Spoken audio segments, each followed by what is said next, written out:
I hated this book. This is my review for Cormac McCarthy's The Road. It's cold, it's gray, it's wet. A father and son push a shopping cart full of provisions across the wasteland. That's basically it.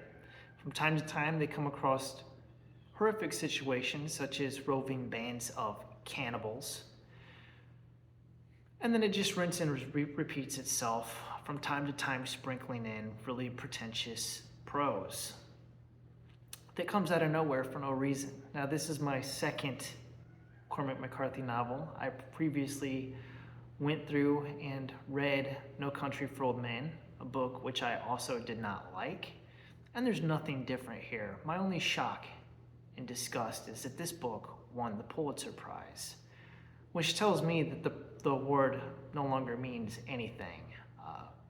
I've read Lonesome Dove by Larry McMurtry. I've read The Killer Angels by Michael Shara. Both were great Pulitzer Prize winning novels, and this is abysmal.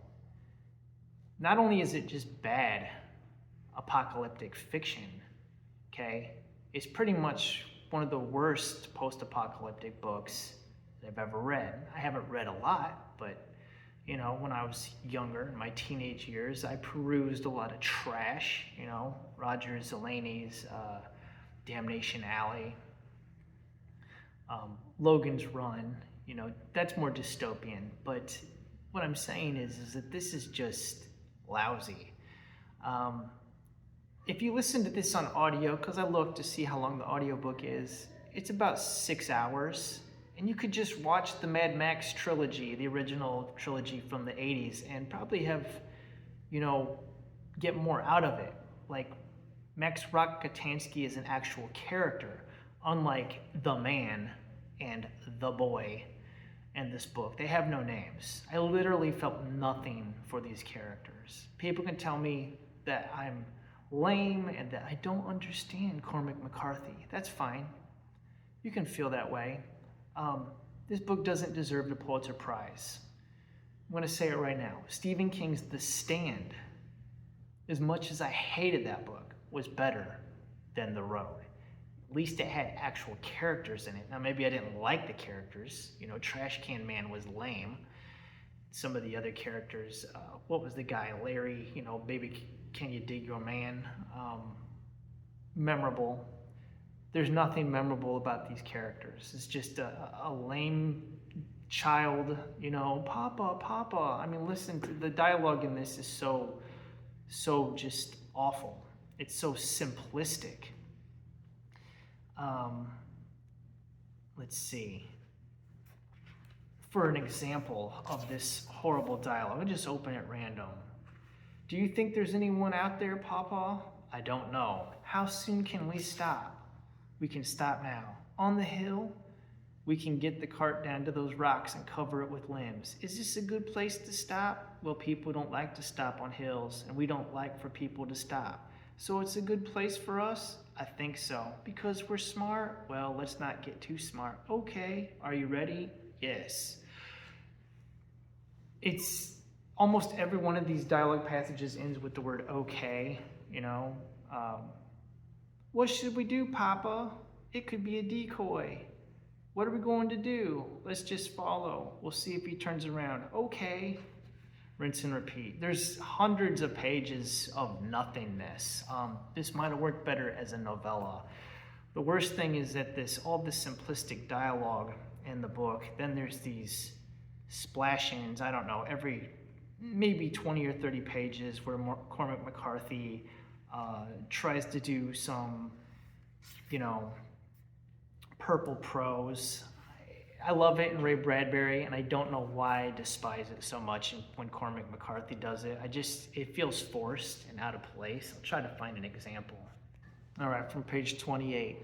In those first years, the roads were peopled with refugees, shrouded up in their clothing, wearing masks and goggles, sitting in their rags by the side of the road like ruined aviators, their barrows heaped with shoddy. Towering wagons or carts, their eyes bright in their skulls, creedless shells of men tottering down the causeways like migrants in a fever land, The frailty of everything revealed at last, old and troubling issues resolved into nothingness and night. The last instance of a thing takes the class with it, turns out the light and is gone. Look around you, ever is a long time, but the boy knew what he knew, that ever is no time at all. That's utter rubbish. This book is so fake.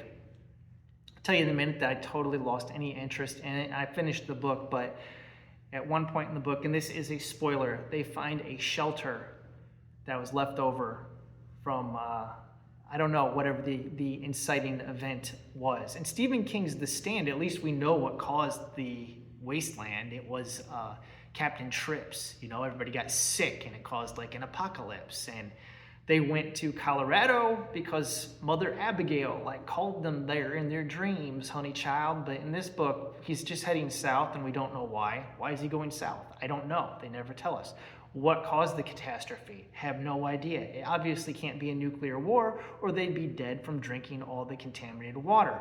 There's ash everywhere, so I'm guessing it was probably a volcanic eruption, maybe the one that's in Yellowstone out there, finally blew up and wiped out North America. They're clearly in the States, but the States don't exist anymore. There's so many things about this book that bother me. When they find the shelter with all the food, they abandon the shelter because they don't think it's safe, but their main concern is not having food. And then they find food, and he doesn't even like take the food out of the shelter and stockpile it. They go back along the road, which is the worst place you could be if there's roving bands of cannibals. They're gonna look for you on the highway. That's so stupid.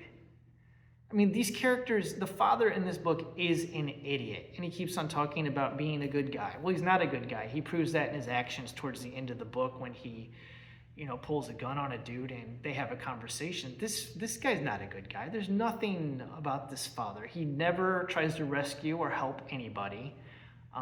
His only concern is for his son. And you can say, well, the story is about the love between a father and a son. That's great, but there's nothing to it. These are not characters. They are cardboard cutouts dropped into this gray, dull world. This book is utter trash. Thanks for watching. Oh, I did have one note here I want to add before I leave. It was, I think, what the book is all about. It was on page 170 when they come across this man wandering on the road, and he says, quote, "There is no God, and we are his prophets." Yeah. Cormac McCarthy is a prophet of nihilism. But nihilism has been done so much better. I would recommend reading William Golding's Lord of the Flies. It's better than this piece of crap. At least he can use proper grammar and punctuation. It actually includes quotation marks around stuff instead of these rambling run-on sentences that aren't sentences at all. I pretty much hate Cormac McCarthy's writing, okay? I won't be reading anymore. I'm done. All right. Thanks for watching. Have a wonderful day.